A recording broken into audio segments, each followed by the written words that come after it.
নমস্কার, আমার নাম সুজয় মিয়া। আমি হোটেল সিরিয়াসটা থেকে বলছি। আমাদের হোটেলটা অ্যাকচুয়ালি অবস্থিত 104B এজেসি মোস রোড, কলকাতা 7,14,।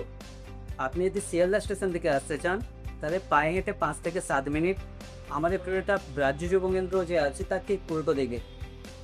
আমাদের 28টা রুম আছে, এসি নন এসি সব রকমই রুম আছে। লো রেঞ্জ থেকে হাই রেঞ্জ পর্যন্ত সব রকম রুম পাবেন আপনি। ডরমিটরি এমনকি আমাদের স্টুডেন্টদের জন্য অ্যাভেলেবেল থাকে।